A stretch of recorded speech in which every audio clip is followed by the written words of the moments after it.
ताकतें जो हवेली में रहती हैं, राठौड़ हवेली की सुबहें अब पहले जैसी नहीं रहीं।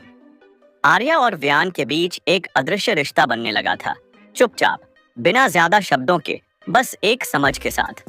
लेकिन हवेली अभी भी चुप नहीं थी।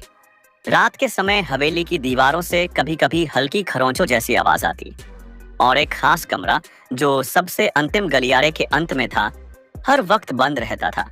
कर्ण ने एक बार आर्या से कहा था, मैम, उस कमरे के सामने से गुजरते समय कभी आंखें मत मिलाना, लगता है जैसे कोई हमें अंदर से देख रहा हो। रात की दस्तक। एक रात आर्या अचानक उठ गई। एक ध्वनि ने उसकी नींद तोड़ दी थी। हल्की सी खटखटाहट, फिर फुसफुसाहट। आर्या ने बिस्तर से उतरकर कमरे का दरवाजा खोला। गलियारे में अंधेरा था, पर सबसे अंत में उस बंद कमरे का दरवाजा थोड़ा सा खुला हुआ था। पहली बार उसका दिल तेजी से धड़कने लगा। वो बंद था। उसने फुसफुसाते हुए खुद से कहा, किसने खोला? हिम्मत कर वह उस कमरे की ओर बढ़ने लगी। जैसे जैसे कदम बढ़ते, हवा में ठंडक घुलती जा रही थी। कमरे के दरवाजे के पास पहुंचते ही उसे लगा जैसे कोई निगाहें उसकी गर्दन पर महसूस हो रही हैं। वापस जाओ, ये आवाज उसके कानों में गूंजी, मगर वहां कोई नहीं था। वह डर से कांप गई और भागती हुई अपने कमरे में लौट आई।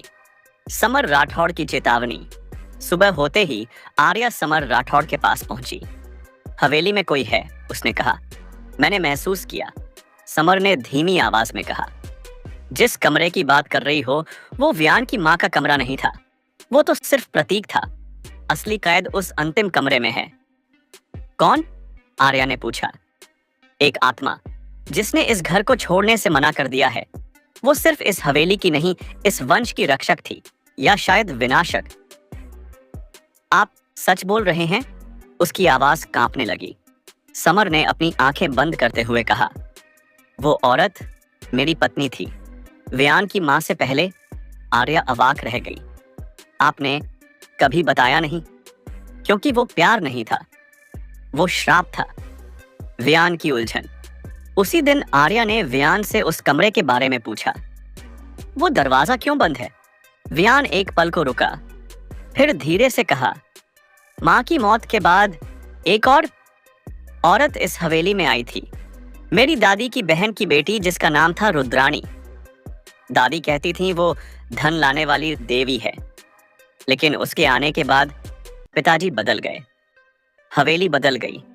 एक रात वो खुद को इसी कमरे में बंद करके कभी नहीं निकली। तब से दरवाजा बंद है? नहीं, व्यान ने धीरे कहा। कुछ लोग कहते हैं वो अब भी वही है। कर्ण की सच्चाई। आर्या जब अपने कमरे में लौट रही थी, तब कर्ण उसे रोककर बोला, मैम, आपको कुछ बताना चाहता हूं। क्या? मैं इस हवेली में नौकर नहीं, एक जिम्मेदारी लेकर आया हूं। कर्ण की आंखें कुछ गहरा कह रही थीं। मैं रुद्राणी दीदी का छोटा भाई हूं, या कहूं था। वो कभी गांव की सबसे तेज, सबसे खूबसूरत और सबसे बुद्धिमान लड़की थी। लेकिन एक दिन राठौड़ परिवार की हवेली में लाकर बंद कर दी गई। क्यों? क्योंकि इस घर को एक बलि चाहिए थी, एक औरत की बलि, जो हवेली की ताकतों को काबू में रख सके। रुद्राणी दीदी को कहा गया कि वो देवी हैं, लेकिन सच ये था उन्हें यहाँ कैद किया गया। आर्या की आंखों से आंसू बह निकले। और अब क्या अब वो आत्मा बन चुकी हैं, और आत्मा नहीं, चेतना है, जो इस घर के हर पत्थर में बसती है। और अगर कोई उसे छेड़े तो पूरा राठौड़ वंश मिट सकता है। आर्या की परीक्षा। उसी रात आर्या को फिर वही खटखटाहट सुनाई दी, मगर इस बार वह डरी नहीं। वह उठी और सीधे उस कमरे तक गई। दरवाजा बंद था, लेकिन उसमें एक हल्की सी दरार थी, जैसे भीतर कोई सांस ले रहा हो। रुद्राणी दीदी, आर्या ने धीरे से कहा, अगर आप मुझे सुन सकती हैं तो जान लीजिए, मैं आपकी दुश्मन नहीं हूं। मैं आपको आजादी देने आई हूं। कुछ देर तक सन्नाटा रहा। फिर अंदर से हल्की सी सिसकी की आवाज आई, जैसे बरसों से रो रही आत्मा पहली बार सुनी गई। राठौड़ हवेली की उस रात में सन्नाटा नहीं था, उसमें एक कराह थी, एक पुकार थी, और एक नए संघर्ष की आहट। आर्या उस दरवाजे के ठीक सामने खड़ी थी जिसके पीछे एक आत्मा कैद थी। एक औरत की आत्मा जिसे देवी कहा गया, पूजी गई, लेकिन अंत में त्यागा गया।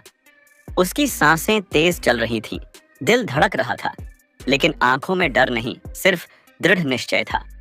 उसने धीरे से दीवार के कोने पर हाथ रखा और वही शब्द दोहराए, मैं आपकी दुश्मन नहीं हूं, मैं आपकी आजादी लेकर आई हूं, रुद्राणी दीदी।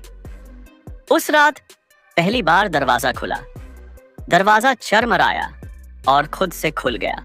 भीतर अंधेरा था, घुटन भरी हवा, दीवारों पर जाले, लेकिन बीचों बीच एक मूरत बैठी थी, सफेद साड़ी में, बिखरे बालों में, आंखों में बरसों की पीड़ा और चेतना लिए रुद्राणी। वो उठी नहीं, बस आर्या की ओर देखा। कौन हो तुम?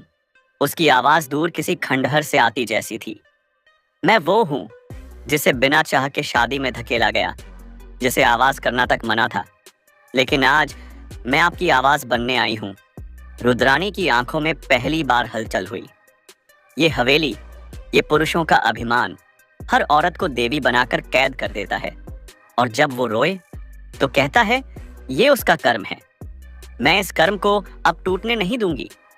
रुद्राणी की आंखों से आंसू नहीं, आग निकली। मुझे मरा हुआ समझते हैं, पर मैं मरी नहीं हूं, मैं जली हूं। इस हवेली के लालच में, इस कुल की परंपराओं में। आर्या पास गई और बोली, मुझे बताइए कैसे आपको मुक्त कर सकती हूँ। मुक्ति मुझे नहीं चाहिए, रुद्राणी बोली, मुझे इंसाफ चाहिए। कैसा इंसाफ? जो वंश मुझे देवी कहकर जला गया, उसे अपनी गलती कबूल करनी होगी, तभी मैं इस हवेली को छोड़ूंगी, वरना एक एक ईंट गिरेगी। वियान का आत्म साक्षात्कार। अगले दिन आर्या ने वियान को सब बता दिया, रुद्राणी के अस्तित्व के बारे में, हवेली के श्राप के बारे में, और सबसे जरूरी बात, इंसाफ की मांग। पहले तो वियान कुछ नहीं बोला, लेकिन उसकी आंखों में उथल पुथल साफ दिख रही थी। मैं एक ऐसे घर का वारिस हूं, उसने कहा, जिसने औरतों को सजावट समझा, इंसान नहीं।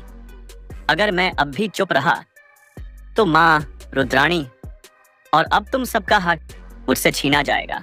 तो क्या करोगे? आर्या ने पूछा। वो जो आज तक किसी ने नहीं किया। 500 साल की परंपरा का अंत। अगले दिन हवेली के सभी पुराने कागजात, दस्तावेज और संपत्ति की वसीयतें एकत्र की गईं। वियान ने हवेली के सभी पुराने कर्मचारियों और अपने पिता समर राठौड़ को बुलाया। हॉल में वियान खड़ा हुआ और गर्व से नहीं, अपराध बोध के साथ बोला, मैं वियान राठौड़, इस हवेली का उत्तराधिकारी, आज स्वीकार करता हूं कि हमारे वंश ने महिलाओं को देवी कहकर उन्हें इंसान होने से वंचित किया। हमने उन्हें पूजने की आड़ में तिल तिल मारा, उन्हें कैद किया, इस्तेमाल किया। लेकिन अब ये परंपरा खत्म होती है। हवेली में सन्नाटा छा गया। आज से राठौड़ हवेली में कोई औरत बंदी नहीं होगी, और जो आत्मा इस हवेली में अपने इंसाफ के लिए भटक रही है, वो जान ले, उसके बेटे ने अब उसकी सजा को अपने हिस्से में ले लिया है। वियान ने आर्या की ओर देखा और फिर सबसे सामने झुक गया। रुद्राणी दीदी, आप सुन रही हैं तो जानिए, अब इस हवेली में आपका सम्मान जीवित है, आप मुक्त हैं। हवेली की हवाओं में बदलाव आया। रात के समय आर्या जब रुद्राणी के कमरे तक पहुंची तो वहां कुछ भी नहीं था, ना आत्मा, न घुटन, न करा। बस एक गुलाब रखा था, सूखा नहीं, ताजा। एक नई सुबह। कुछ महीने बीते। राठौड़ हवेली को एक आश्रय स्थल बना दिया गया, उन महिलाओं के लिए जो जबरन विवाह, घरेलू हिंसा या शोषण की शिकार थीं। उस हवेली ने अब कैद नहीं, पंख देना शुरू किया था। आर्या और वियान अब एक दूसरे के हमसफर बन चुके थे, बिना जंजीरों के, बिना डर के।